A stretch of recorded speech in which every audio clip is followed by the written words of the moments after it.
Hello guys! So today nga is lalabas kami for a birthday celebration. Simple lang naman ang ganap namin today kasi naimbitahan kami kumain isa sa mga recommended na burger spot dito sa San Mia, yung Top Notch Restaurant.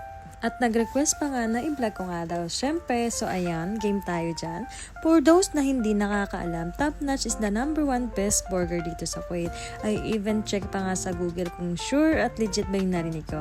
And yes, it's true. The moment I tried their burger, like wow, hindi pa nga ako mahilig sa burger nito. Pero eto, grabe, talagang mapapatake to ka sa sarap.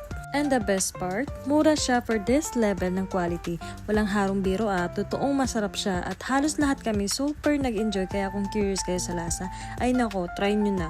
Pwede rin kayong mag-order online. So ayun na nga, nire-ready na nila yung burger at hinihintay na lang din namin. So eto yung menu nila, ang dami yung pagpipili. Makikita nyo yung price din, sobrang mura din talaga. So ayan, tinitingnan na namin yung menu kung ano nga ba yung kakainin namin. And pinausap na lang namin sila na ibigay na lang lahat yung best seller nilang mga burgers. So ayan, habang hinihintay na yung food namin na ma-ready, eto ko ito, nag-video-video na, sinisimulan ko na yung aking vlog. At itong aking bunso, gutom na daw kasi nga galing siya sa work at wala pang kain. So ayan, sobrang excited na ako dyan, matikman yung pagkain nila, mainit-init pa.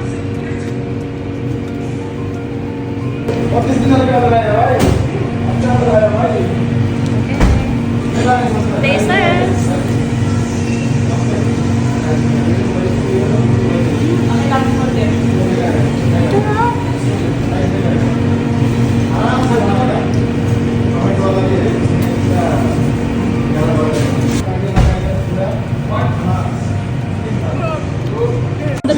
Okay, taste test.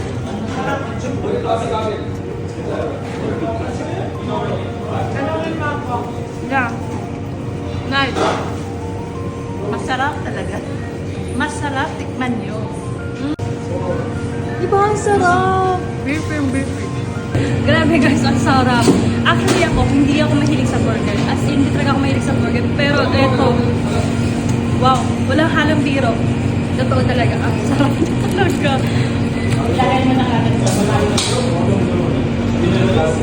doon yung lasa ng kakaiba talaga siya sa mga natural burger na natikman ko dito. Like, yung Burger King or yung mga ibang other burger. Grabe, ito yung the best na may recommend ko. Grabe, ito yung sa restaurant ko. Ang sarap. Ako yung nagsasabi naman siya. Dahil hindi ako natin sa burger. Ito lang yung aking kinain na. Pero tumigil din ako ng burger. Napakasarap talaga. Kahit sa french fries na lang nila,